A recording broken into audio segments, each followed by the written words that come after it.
having these like really powerful swing turns with the Flesh Giants. But if you don't, and it has very similar 25, 26 cards, does that count as its own separate archetype? There's a lot of discussion around that, and that's not really what we're here to debate. The fact remains that Control Priest in some variety is one of the most winning decks so far, clocking in a little under 64% win rate. That's right. Very high so far, only trumped by Paladin and Warlock at the moment. Although we haven't really seen too much of a sample size of Paladin just yet. So when you kind of compare it to like the win rates of Mage, which has 5 times as many games and yet still clocks in a 55% win rate, it does make you feel like we probably need a little bit more information before we can say that Priest or Warlock or Paladin are some of the best classes right now in Last Hero Standing. Yeah. We need. All right, so here we go. But luckily, we do have a couple weeks of it before we determine the best deck.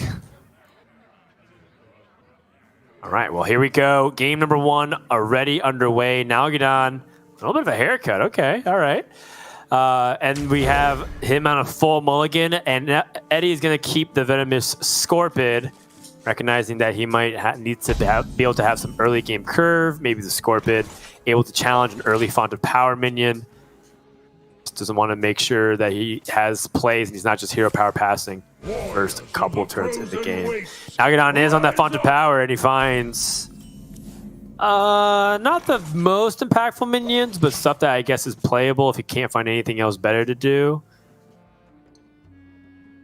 Yeah, certainly not the worst. What's very amusing about Naggadon's hand is that even though you spell Mage, he's drawn like a lot of his minion generators. So like in the end, he could end up having a hand that's very minion focused and not spell focused.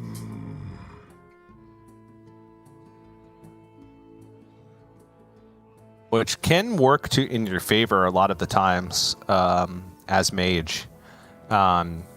Because what Priest can do is, if you're not pressuring them in the early game, they can just take the time to acquire resources and acquire heal to be able to set up to deal with your burst. If you have kind of this two-pronged attack where you're playing minions and then supporting that with the burn damage later on, then it makes it tougher for the Priest to kind of set up the game how they want to.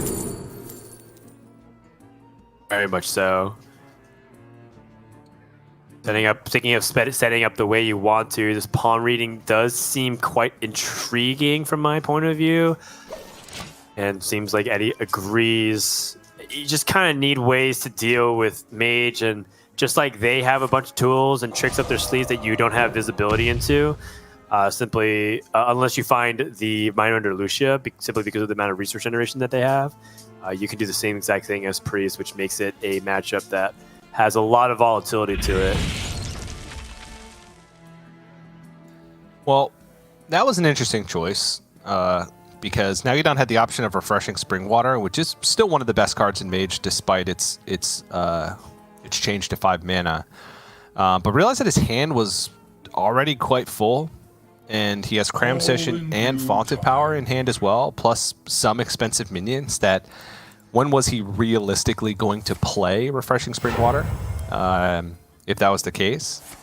So I like the fact that he just goes with the Fireball instead, just to have some additional burn. Yeah, and ultimately what you want to be doing with the Mage is burning your opponent out. It's kind of rare to see yourself like winning there with minions in any capacity, so... kind of playing directly into his win condition, Refreshing Spring Water. I mean, he'll have opportunity to draw cards. That's not going to be something that he should be worried about for now.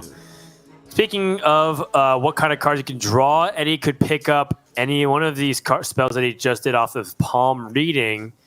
Kind of wondering about the Raised Dead, just because he has some of the best cards at his disposal with the Ogremancer and the Flesh Giants.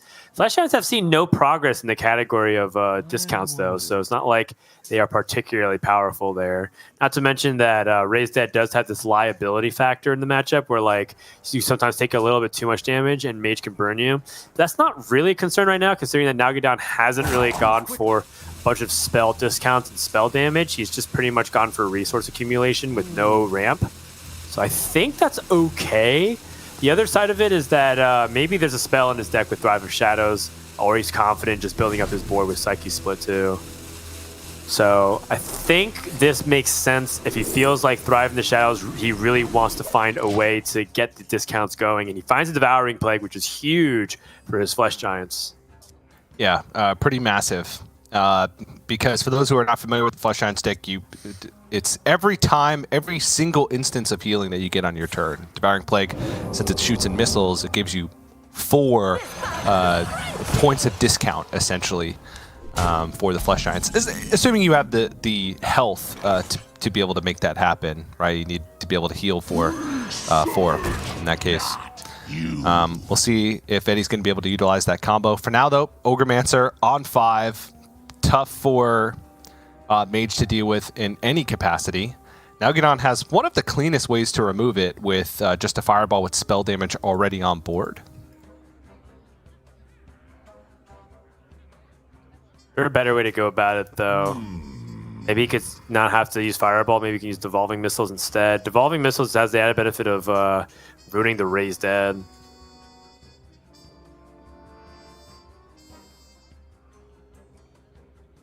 I think that makes sense to me. And then you have the ability to use the Shooting Star and the Brain Freeze. Yeah. Dump some cards. The problem I don't like about the play is mana inefficiency. Like, is there... Yeah. Like, you have so many cards that cost 4, it feels like you want to be using them. Okay. Wow. Using the Conjurer. He has no secret, so he doesn't summon a second 4/4. Oh, yeah, he could go Shooting Stars and then trade over. Oh, no, because the freeze comes after the Glacial Racer. Yeah. Okay, that's a little bit of miss on our end. Good. Apologies. Very good interaction knowledge from Nalguidan. I mean, those kinds of small things, it's stuff that comes up the more you play the deck, and it just shows you the volume of games. Nalguidan's actually one of the hardest workers that I know in Grandmasters. He's always willing to show in his deck tracker stats of how many games he's played, and it just proves it, right? Like, he just knows all these small little interactions that can give him the clears and the edges that he needs to be as efficient as possible. That was way better of a play than anything that TJ and I suggested. Yeah, it's a very clean way to deal with the Ogremancers without having to use Burn or Devolving Missiles, honestly. And, you know, you said there's like this secondary effect to the Devolving Missiles where it ruins the Raised Dead pool. But I think that just having clear ways to clean the board and also being able to develop a minion behind it is incredibly beneficial. Totally, because you can't always just get there from the burn. Like, you would love to have minions on the board to get you that recursive damage that just hits every single turn, that makes every spell more threatening. And it's tricky to get there because Priest has so many ways to clear, and also you might incidentally help them survive if they have like Apotheosis and Blade Master Samuro, for example. So it's a little tricky with how you get there with minions a lot of time, but if you can, by all means, save yourself the need to use removal or damage for removal. Give yourself the ability to start racking up damage onto the board. Okay, well, Bakar is a very manageable 3-drop in this instance. We'll just use a Brain Freeze to take it out. Might as well take the opportunity to get this onto power out. Hits Imprison Phoenix and Wand Thief. Ethereal Conjurer is okay. A lot of times it's expensive for, to be able to play in this matchup. A lot of times you just want to keep setting up for more discovered burn damage with Mask of Cthulhu, which is huge. That's now a Fireball and a Mask of Cthulhu that Nalguidan has netted outside of his deck. So I don't think he's even drawn a single burn spell from his deck. He's got 2 Fireballs, 2 Apexis Blast, and 2 Mask of Cthulhu still left in his deck. That are all reduced in cost by the one in Cantersville that's been played. So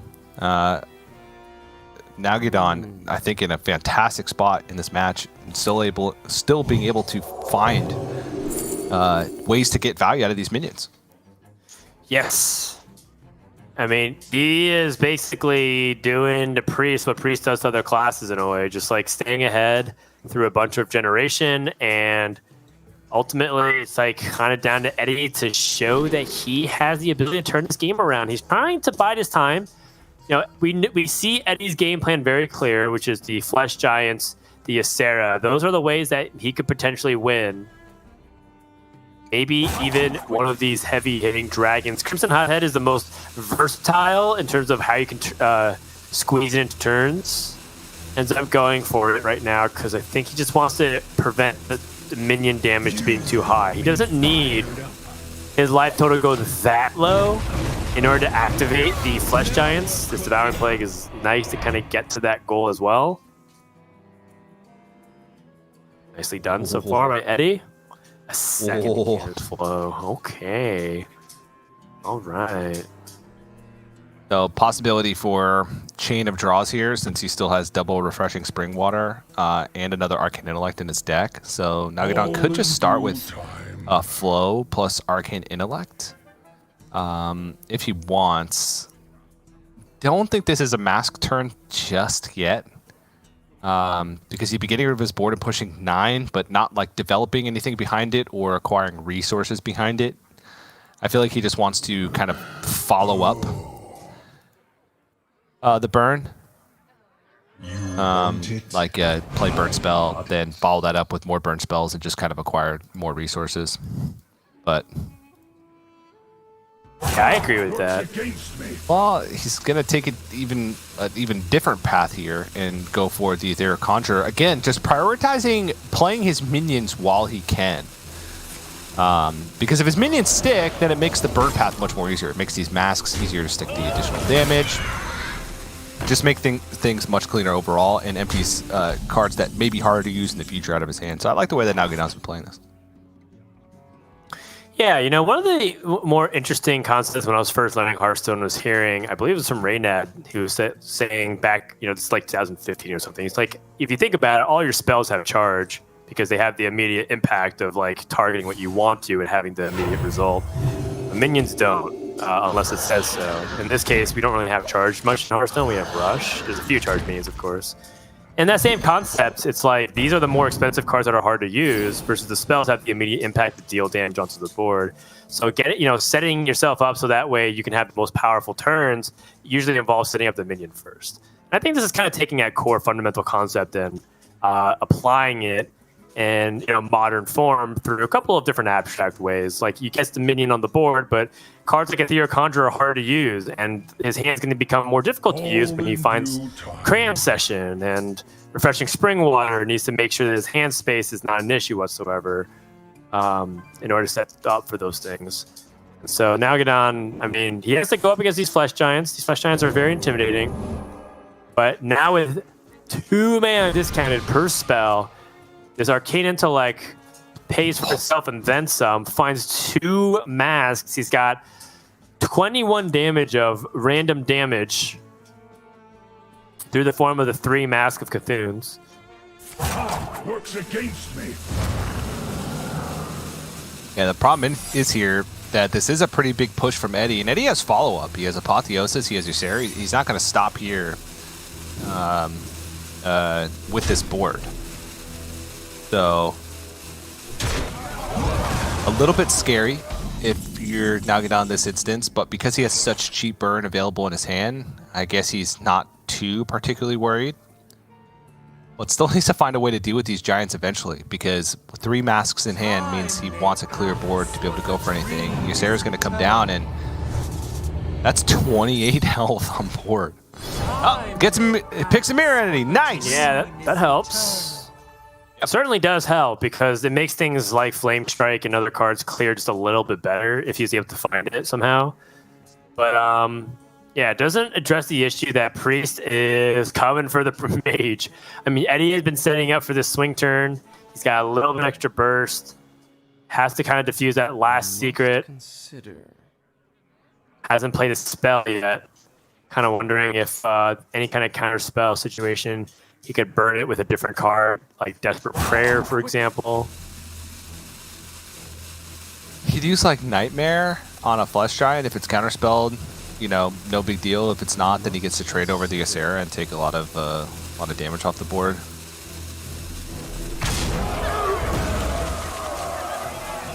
Okay, sees no Oasis ally. Okay. And leaves it up. Okay. That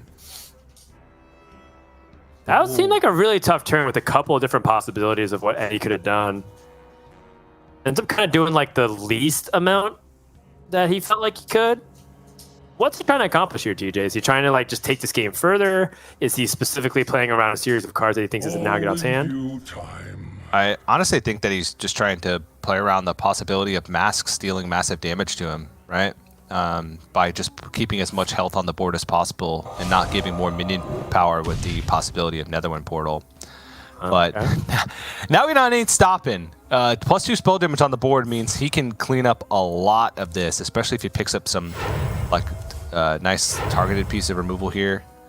Shooting Star dealing 3 points of damage to everything, clearing off this in its entirety.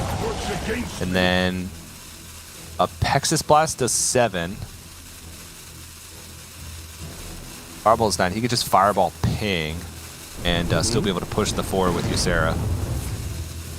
Why not a Mask? It's pretty expensive anyways. You can't play all of them in the same turn. Start grinding down the Priest. Yeah.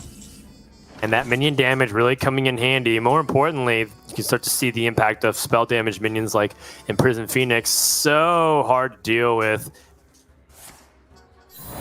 Oh, I mean, it's impossible to deal with until you find either cards that disrupt the amount of ways they can cast spells, or you just have a bunch of life.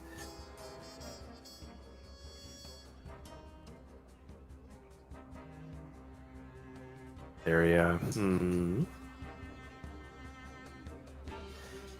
I feel like if I'm Eddie, I want to start healing. Clearly, his opponent's on the game plan of burning, and it's starting to get kind of messy. Yeah. You can heal 10 for Zyrella to try and clear this off, but not the last bit of damage. Could Hysteria, Desperate Prayer? No, then he wouldn't be able to fit in a heal, and he'd be stuck at 9.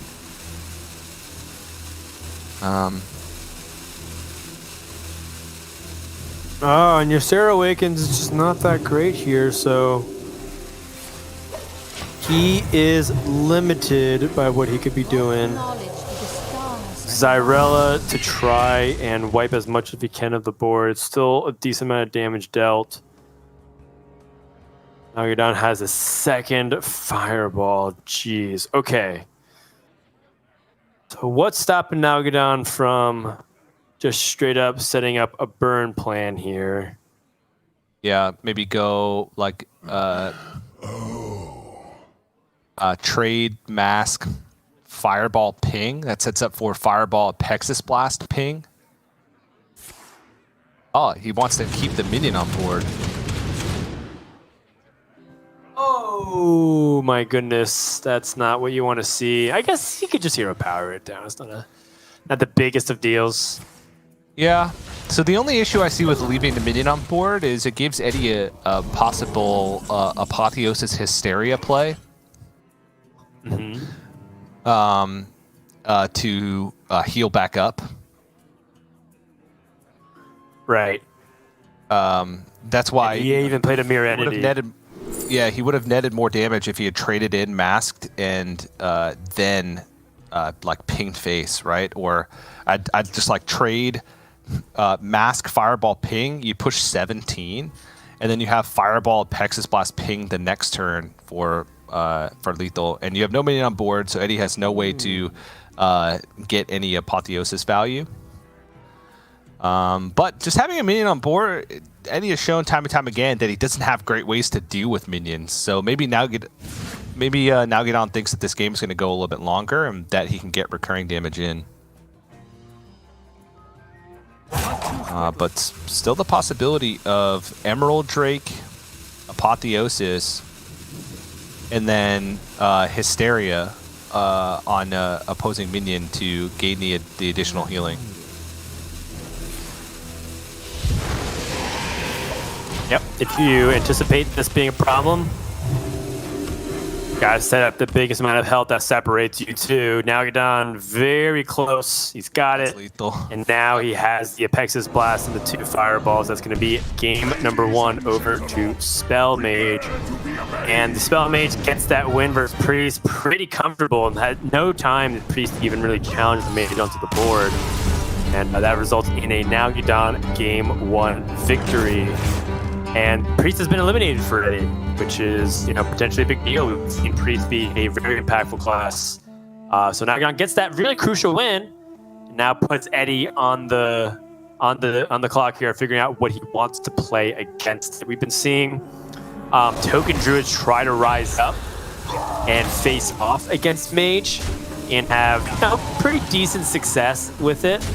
But, I think if you're Nalguidan, you got to feel pretty happy getting the very good lead in this series off of the Priest. And I didn't really feel like Eddie had a true amount of counter swing potential. His 2 Flesh Giants was a good attempt, but Mage just stopped it right in its tracks.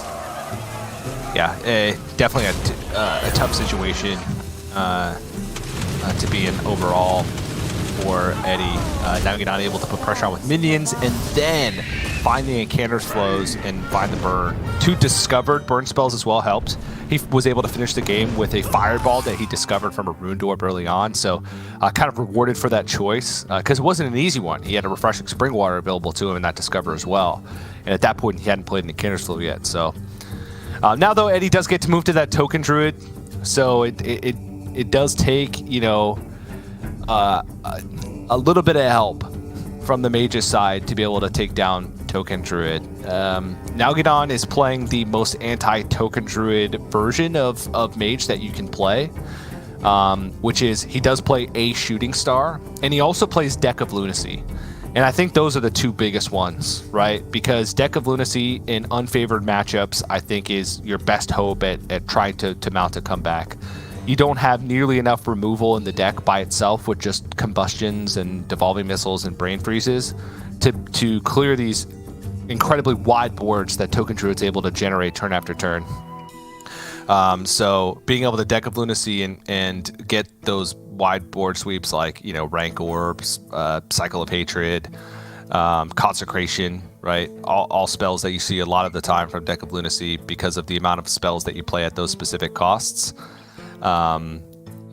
Is very much worthwhile, and I think that gives him a little bit more percentage points against Token Druid than we normally see on some of the more quote-unquote standard builds of Spell Mage. But we'll see how it works out.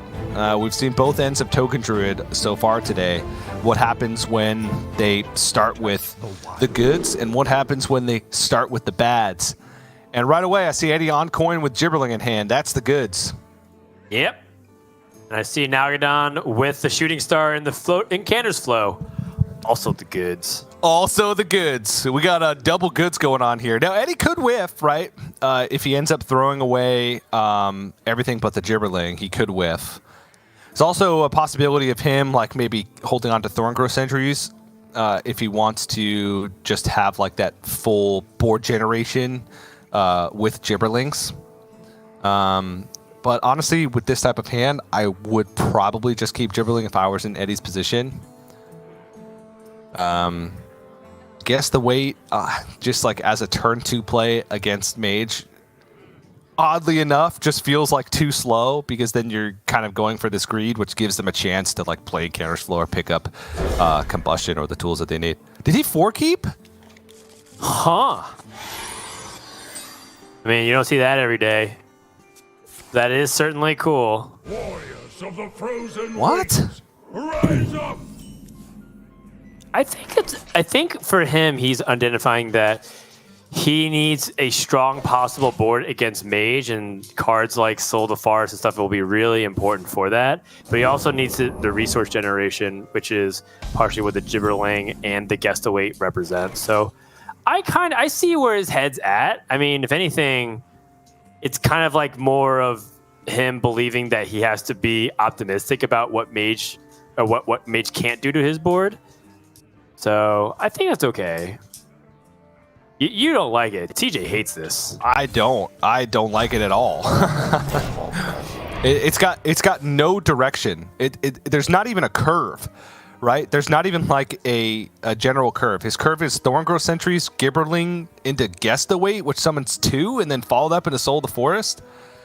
I don't know. Maybe I'm being too harsh. You know, I don't want to like say that it's just wrong because Eddie could argue the point against it, but that just feels weird. Feels incredibly weird. Like you're looking for like nature studies, you're still looking for fungal fortunes, you're still looking for glowfly swarms, and like just watch how long this Guess the Weight and Soul of the Forest are gonna stay in hand, right? I don't know.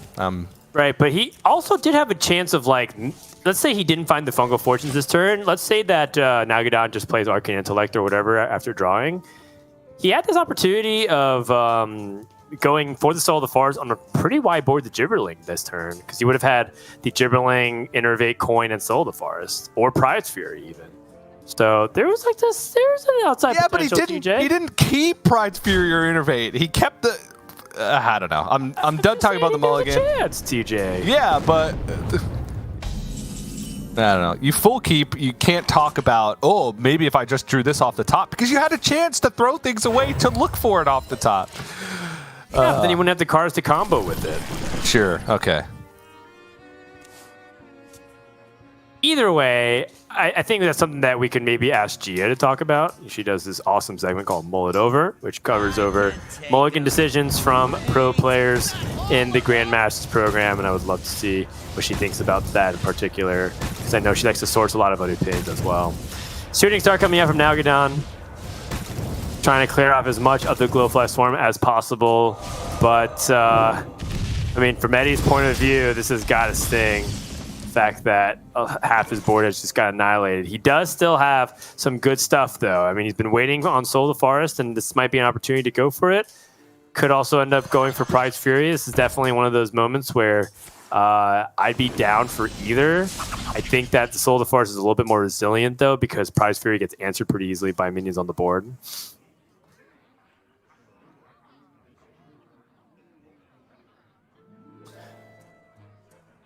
And it's one of those things where like Soul of the Forest secures the board, and then Pride's Fury can go for when you want to push the damage. Yeah.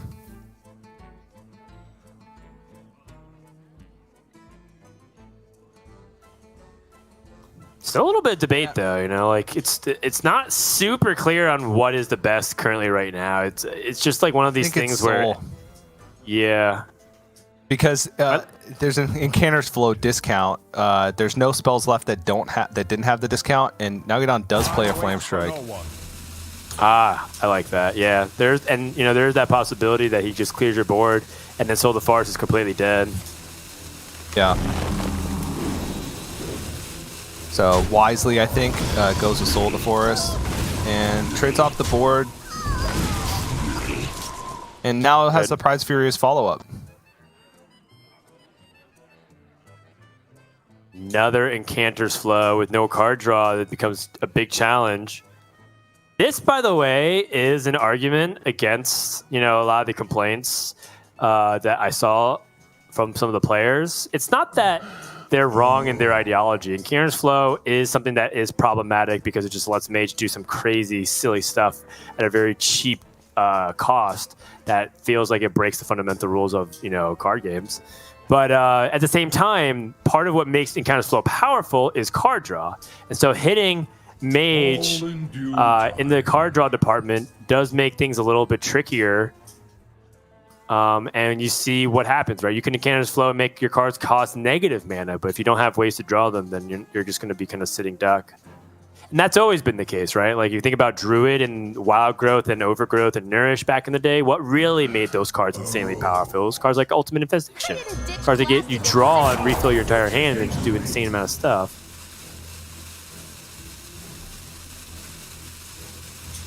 I'm very concerned for Naggadon. Wave of Apathy is interesting, though.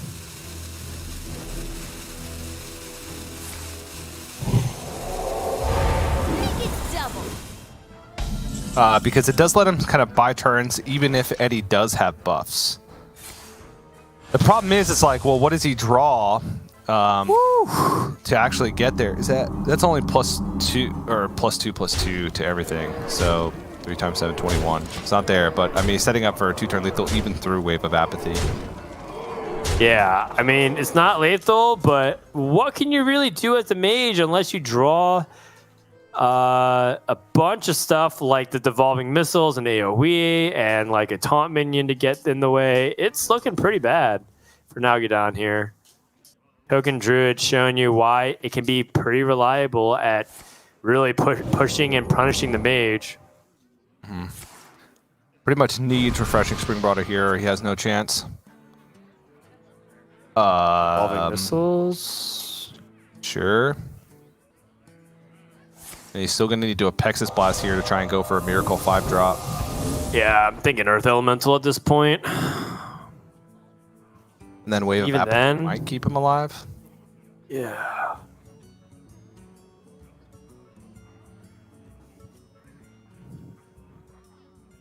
I think that's pretty much it. That exact scenario is what we described, and I still don't know if that would be enough because Eddie has Power of the Wild in hand. Oh, Pexus Blast face. I think that's his only chance to win, right? And he gets just funny because he's very much dead. Very much so dead. It's a good map bout as well, recognizing that there's 7 damage on board, but the hero powers it's 8.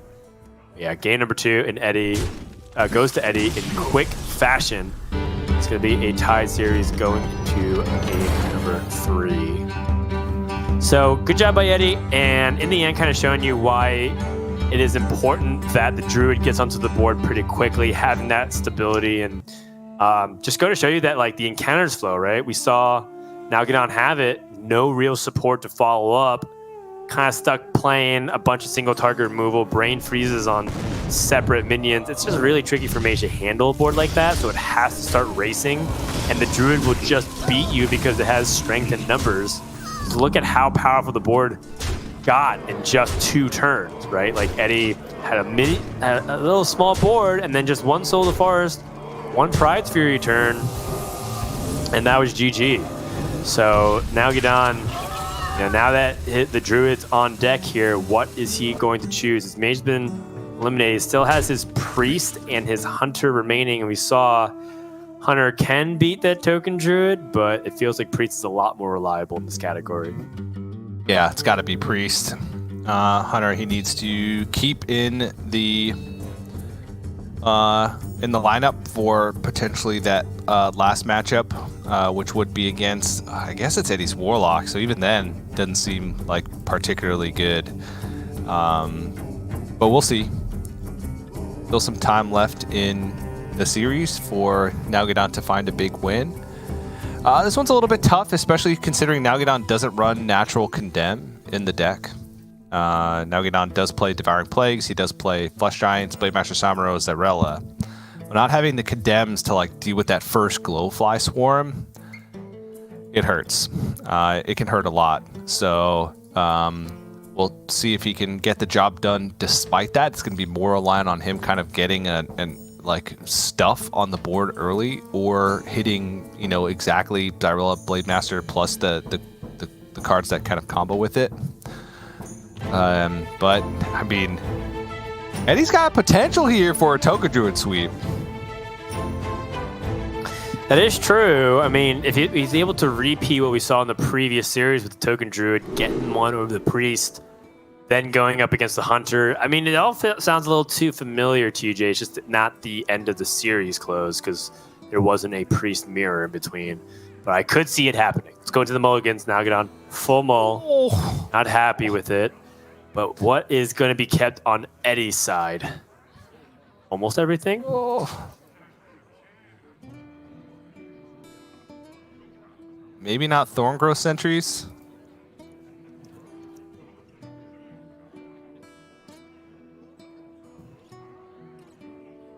Yeah, I mean, Gibberling for sure. Glowfly Swarm, when you're on the coin, is especially powerful because you get that extra card, not to mention the coin. So I like those two. The Thorngrown Sentry seems like a reliable play onto, which is why I like it, but you definitely want to consider card draw as well. It's not like such a fast matchup that you need to get onto the board onto. He throws away Glowfly Swarm. Okay. Eddie's Toka Druid mulligans just blow me away. Yeah, let's talk a little bit about that. Why throw away Glowfly Swarm? What's the argument for that? Too slow? But Nalguidan doesn't play Condemn. Yeah. I mean, you got it back anyways. Yeah, but that's thinking not about how tempoing mulligans out are a supposed to Gibberling? work. It doesn't matter if he gets it back anyway. He could have just kept it. I understand that, TJ. I'm just kind of Oh, wondering man. if you play this Gibberling on 1. Priest can't really challenge it too well. He does it. He's doing it. Release the Gibberlings. You don't pick the ones, see? And he leaves it up. So the only Or argument rather, that, Nalguidan leaves it up. the only argument that I have for Gibberling is that Gibberling and Glowfly Swarm have anti-synergy, where Gibberling you want to play all your spells to dump your hand, and then Glowfly Swarm you want to hoard your spells in your hand. But they're both refills, right? And you can just keep Gibberling and Glowfly Swarm, and then throw the rest away and look for the support cards, and then make the decision as to which one you want to go for, and still know that you have the other one in your back pocket. True. Time waits for no one. So I mean, this is still kind of an annoying board to deal with for Nalguidan. Do you want to be Holy Smiting something like a Gibberling, a 1/1 Gibberling? Feels very annoying to deal with. Oh, preemptive trades. Okay. All these small, little, subtle things that Eddie is doing to make life difficult for Nalguidan. This is certainly intriguing to me.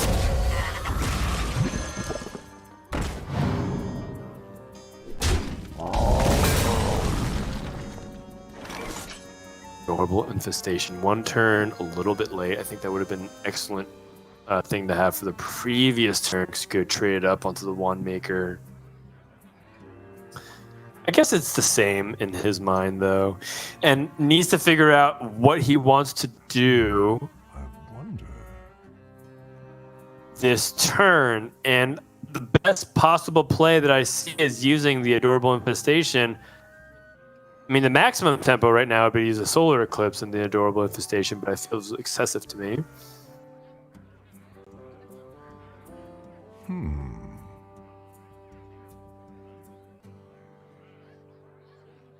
yeah, I don't know. Everything seems kind of bad here. Yeah, I think the Adorable Infestation trade makes sense. Part of it is that if your priest sticks a minion on board, cards like Apotheosis start to become a huge threat. So it's a little bit uncomfortable for Eddie to just say like, okay, well you can pick up a value trade if I leave up your ooze and ignore it. Oh wow, hero power and kill off the ooze and that's it. Tough spot for Eddie. I mean, you don't make that decision lightly. You make the decision if you feel like there's nothing else you could do that justifies using some of your resources here. That is painful. You don't pick the ones. All right, just gonna play the 2-drops again. Has Blademaster Samuro, but Blademaster Samuro doesn't deal with Glowfly Swarm by itself. It'll deal with a little bit of it. It doesn't have a choice here, but it's only 5, and 2 of them are challenged on the board.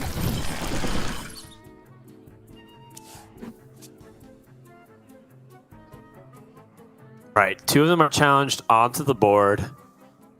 Naggadon has opportunity to kill off another one. Actually, with the Devouring Plague, he has the opportunity to kill off 2. I wonder, though, if you go for the Devouring Plague, or if you try and set up a Venomous Scorpid, which kills like 1 less, but then could give you something like a Power Word Feast that could be used with Blademaster Samuro next turn. I was looking at this amalgam, and it's just very solid to even play right now. Kind of drawing a lot of attention. Eddie could do things like Arbor up and still would be a little bit annoying to trade into. This makes sense to me.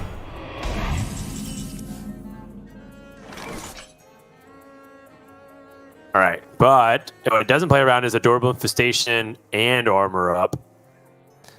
Yeah, he's kind of just putting stuff in the way, but like he still doesn't have anything with Blademaster Shamrow, and that's going to be how he wins this game. He's not going to win this game by putting stuff in the way. That's why I think that he needed to get... Oh, what? Eddie's not going for Arbor Up? Is he going to use Power of the Wild instead? I mean... Okay. That's also fine. 2 of his minions over? Sure. All right. I mean, he still has the board space for Arbor Up next turn. Still he wants to save it. Pressure. Oh, the Solar Eclipse. Solar Eclipse. Yeah, he wants to save it for Solar Eclipse. Okay, this makes a lot of sense. I was wondering what he was setting up for, but I thought he was only going to have 6 mana available next turn. Eddie thinks this is Zyrella 100% of the time. Like, oh no. Zyrella off the top with the renew, but it's not. It's like, okay. Condemn? Condemn?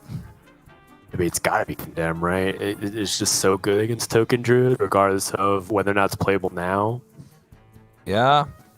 So he's got to count if he dies to anything. So there's 6, 7, 8, 9, 10 damage on board. Solar Eclipse Arbor Up would add 16. So he would die. Oh, no matter what he does, he doesn't die. So if he heals, he doesn't die. If he condemns, he doesn't die. So gonna condemn. So he's barely alive. And Shadowwood Ruin, not often to pick versus Token Druid because, you know, one I think is going to get to 5 attack, 5 or more attack. So he's right. He's not dead because 8 on board plus 16. That's 24. So he's 2 damage off lethal. But yeah, almost everything. He actually killed a one thing. Oh yeah, he can Shadowword Ruin. I think he might want to trade into the Scorpid for that very reason. Like, what if your opponent has a way to clear, and then like there's some kind of apotheosis Samuro situation that he has to pick up the pieces from? Because 12 feels like the same as 6, does it not, from this position? Well, no, because if he has Blademaster Samurai Apotheosis, you lose the game anyway. Like, it's literally just Shadowword Ruin, right? It's only Shadowword Ruin that punishes him. Because Zyrella plus a clear, you lose. Blademaster Samurai Apotheosis, oh, maybe, because there's 4 health minions on board. Yeah, it's just like AoE plus Apotheosis, right? Because that Condemn was discovered. Yeah. And so it could be like double Condemn and Apotheosis. It could be like Holy Nova Condemn. And there's just like a lot of possibilities. But that Devouring Plague does end up sniping one of the minions off. Very crucial. Oh, the Token Druid special. Yeah. Eddie has completely unplayable cards outside of the Marsul Cub, which is barely qualifying as a playable right now. What to do?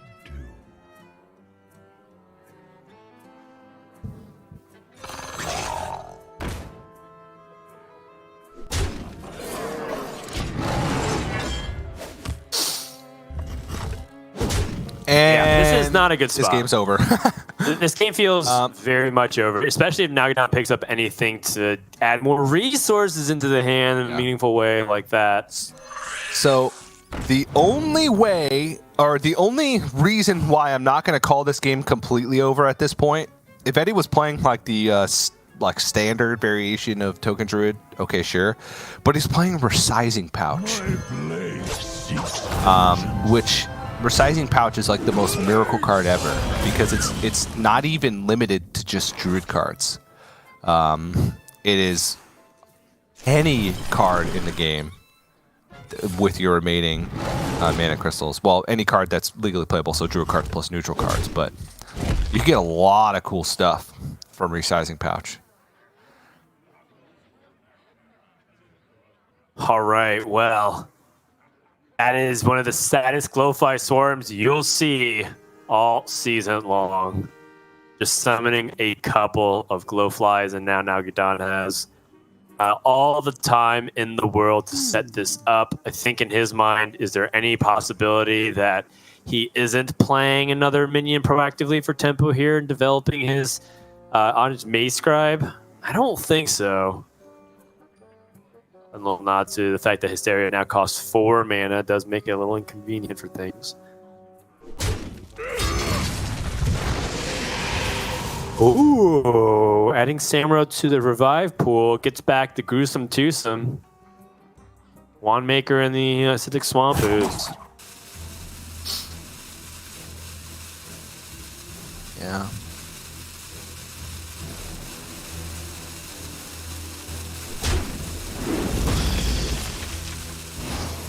Wow.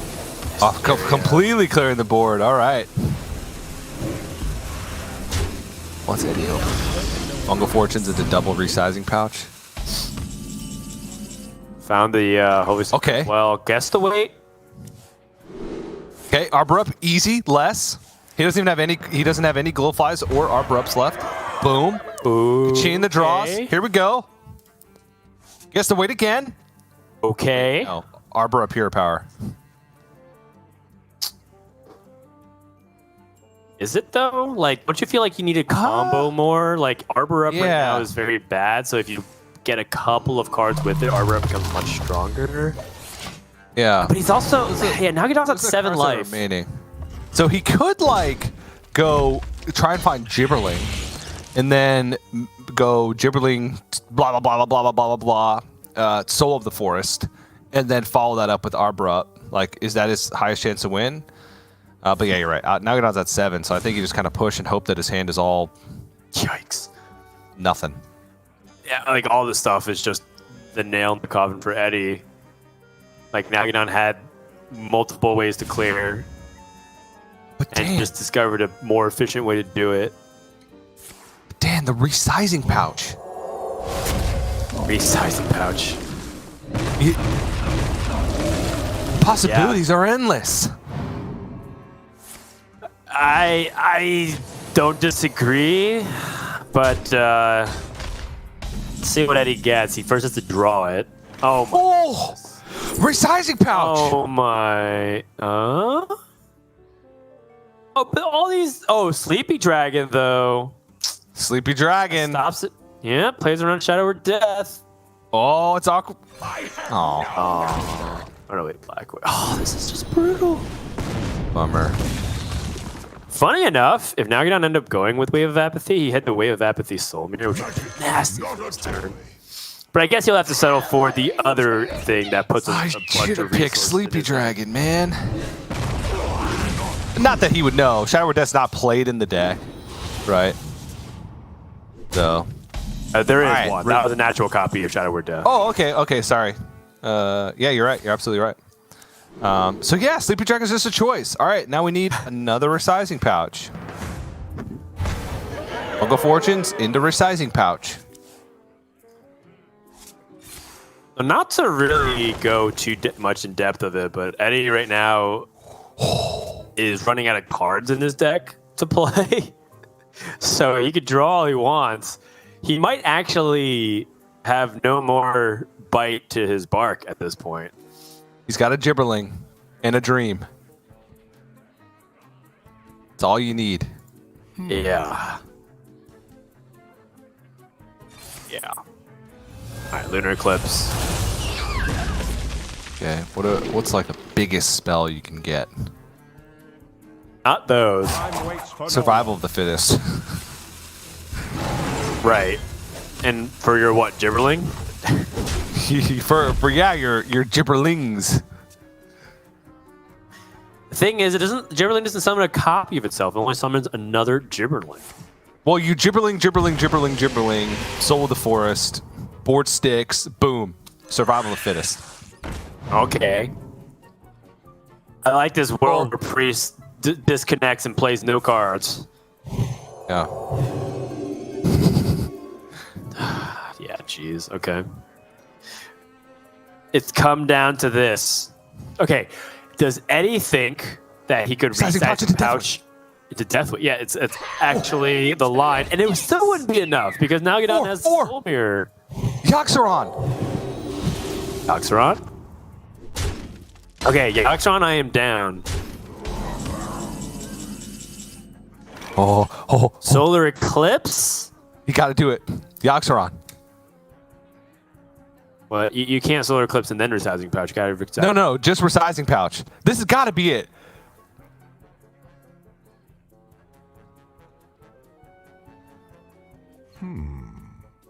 He's thinking, is there any other mana cost manipulation that he's considering at this point?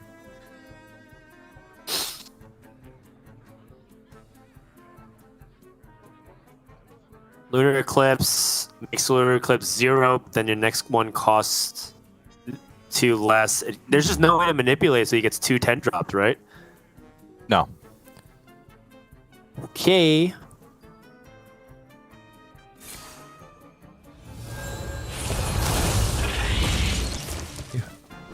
Resizing Pouch for another 9. Alexstrasza! Alexstrasza, Lightning Bloom, Interfade, Moontouch Amulet, that's lethal! Oh, he found it! God! Did he do it? He's a god! Oh my god! Resizing Pouch can do anything! Incredible finish to game 3 from Eddie. What a spot to be in and to find the one chance for lethal. Really impressive. Game number 3. Holy smokes. Put that in your top 5. Okay. Mr. Derek Brown. That's I think that's way better odds than Yaxaron, right? Or Deathwing. Because Yaxaron and Deathwing don't win you the game. But there's not that many 9 drops. There's not that many 10 drops either, but there's not that many 9 drops. And so Alexstrasza is not that crazy of a scenario. And he thought to that turn, that was 100% planned. With the Moontouch Amulet the turn prior. Wow. Oh, man, that's the sickest play I've ever seen? Question mark? I mean, it's definitely one of the plays of the season, hands down. Is it one of the best plays we've seen in Hearthstone? It's up there. We'll have to let the jury decide for a later date. But for now, that was very impressive. I was racking my brain to figure out all this stuff. As soon as you said Yaxaron, I was like, I'm down. Yaxaron could create some situations where maybe he wins on the spot. No, we're talking about the Pyroblast, the Rod of Roasting, right? That just kind of ends the game. I was kind of looking at that line. I just kind of didn't really think about the damage from hand, right, that he had. I was like, because even Alexstrasza was like, he's short, but wasn't really considering because Druid's not really a damage from hand class anymore. And I don't, I can't believe that he's able to steal that. That was insane. It was such a great series of decisions from Eddie, and it paid off. It's not always going to end that way. That is one of the greatest strengths that Eddie has to offer. If you ask other players, and I promise we'll acknowledge these decks in just a second here. If you ask other players what they consider Eddie's strength to be, is that he is able to identify outs that other players can't. And you show that game to a bunch of other Grandmasters players, and I think a lot of them will be able to get to that spot. But it's so easy to say when you're observing from a distance, like, oh, I should just be going for this. Really well done by Eddie. Incredible, right? Because he could have chosen other different forms of discovers along the path to set himself up for it. Once we got to that stage, it was clearly the line, and I'm very impressed. Let's go to game number 4, Token Druid against the Face Hunter. Eddie may have just swung the series in his favor to advance the top 4, but we'll have to find out. Yeah, and even to go so far as it actually wasn't that easy to even get the Resizing Pouch to 9 mana. Like to discover a 9 mana card and still hold on to Innervate and Lightning Bloom, right? he had to specifically play it in that order to get the 9-mana card, right? He had to use up the Nature Studies buff on the Lunar Eclipse and then know that he would have 9 mana at that point, and then discover Alexstrasza and have exact mana to kill Mutajima. Just a kind of an insane turn of events. And now, I do think that this is a decent matchup for Eddie as well, going into Face Hunter. Face Hunter will very likely win the early board, but once you make a board, they're not killing it. So it's just a straight-up race. And we saw Face Hunter take this matchup earlier, but I do think that, you know, it was a very rough start for the Token Druid. And maybe it'll be the case here for Eddie as well. He does have Fungal Fortunes, but currently no way to actually build up a board. So needs to find that before Nalguidan gets too far ahead. And having double Lunar Eclipse in the opening hand and double Fungal Fortunes is insane, because he can remove the board and draw cards, and then that makes, whenever he does find that big ability to generate a board, he'll have more health to work with when he does it. All right, well, now that we've kind of calmed down from the ridiculousness of that game, let's see how Eddie chooses his Nature Studies. Looks like we missed a little bit of that. Apologies, spectator feature there. And has the ability to draw more cards right now with Fungal Fortunes. That if you want to weave in a Lunar Eclipse, the Lunar Eclipse can be used to remove the Felmon next turn. Now that he has Pounce, he can actually just eliminate the little tiny demon, Evil Leok, if you will. Naggadon's aggression is thwarted for now. Does have the coin ready to go. Trep Initiate, okay. I kind of like the coin 4. Which 4 do you think is better? Is it minions, is it the vendor, or is it the rifle? 100% minions, 100%. Rifle, you always have a chance to get value out of it because it gets value immediately, whereas the Knife Vendor, you don't, right? It could just die the turn it comes down if you wait even longer. But this is going to be kind of a rough spot now for Nalguidan, because Glowfly Swarm, it's not going to be a full one. It's only going to be 6. And he can clear up a couple, but you set up Brindling's Rifle. If you pick Explosive Trap and a buff comes out, you're bummed. Okay. I mean, I'm torn if Face is actually where he wanted to go. Naggadon doesn't have a choice here, but just to hit Face, pick Explosive Trap if he's offered it and hope he wins the race. I don't think. As soon as he starts trading off minions, I feel like that's just conceding the game almost. Because if he throws 5 damage into minions here, even if he hits Explosive Trap, just split the difference. Keeping your minions alive is somewhat relevant, making Snake Trap, Pack Tactics all harder to deal with. Yeah. But by hitting, by going Face, you encourage Eddie to clean up your minions, right?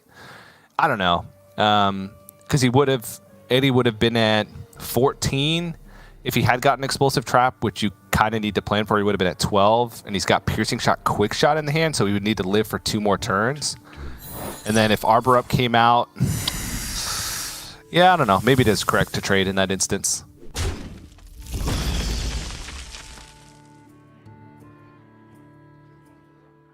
All right, well, Eddie does summon the snakes. Gibberling, the Lunar Eclipses. These are all possible ways for him to deal with the board and ensure that Hunter is not getting way too far ahead of the race.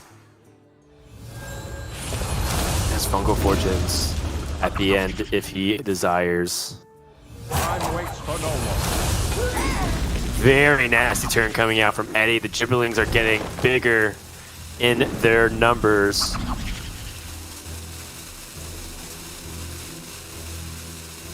You want to full trade or push the damage. It seems like he just wants to get super far ahead and threaten cards like Arbor Up, Power of the Wild, Pride's Fury.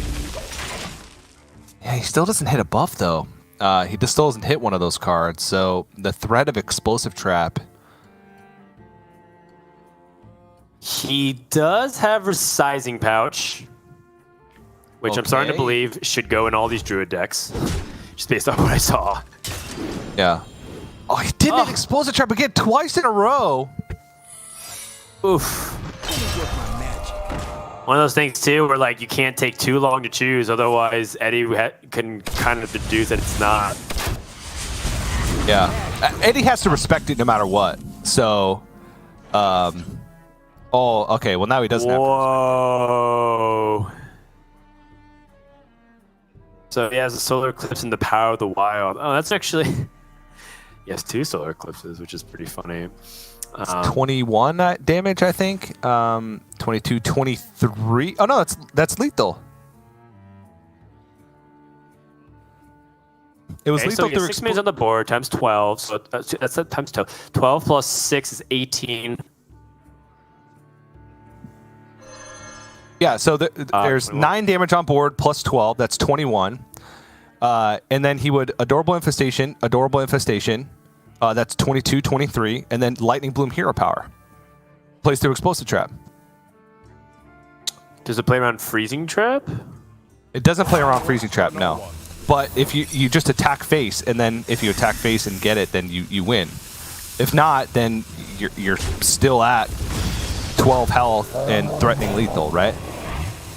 Yeah. I think that you're based off what we know is correct. I think from Eddie's perspective, it's just like he just wants to make sure that the secrets and stuff are dealt with.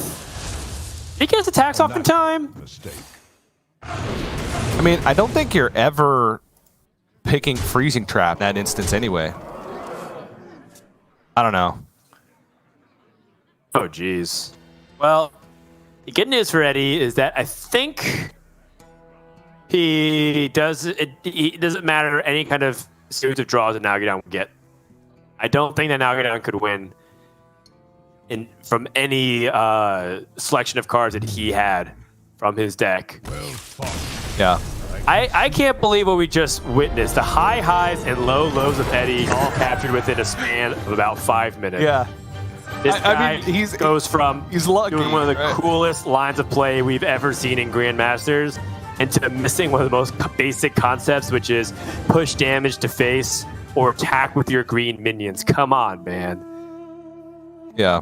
Kind of funny to end the series on that note, but the important part was the win in the previous matchup, right? Because that's the harder matchup, in my opinion. Yeah. Beating the priest, and from that scenario as well, right? A scenario where on ladder everybody concedes in that situation. I got no minions left. My hand is Innervate, Lightning Bloom. What do I do? Eddie found a creative way out. So overall, a cool series nonetheless. And I'm going to not remember the last turn of the last game, but the last turn of the third game when I look back at that series. And now Eddie's going to move on to face Fled tomorrow in the semifinals, which is cool on a whole nother level, right? Because that's going to be a grueling series. Both players are playing similar strategies where they have 3 control decks and an aggro deck. And none of them have like OTK Demon Hunter or Mage or any of these combo decks that can sometimes get greedy enough to get there. They're just playing like straight up kill it all control 3 times in a row. So I'm looking forward to that one. All right, well, that's going to be what happens tomorrow. But for now, we have the second half of the bracket. So when we return, we're going to have Luna versus Killing All Day in the top 8, and then close out with Rami versus No Hands Game. You're watching Hearthstone Grandmasters for Americas. We'll be back in just a few.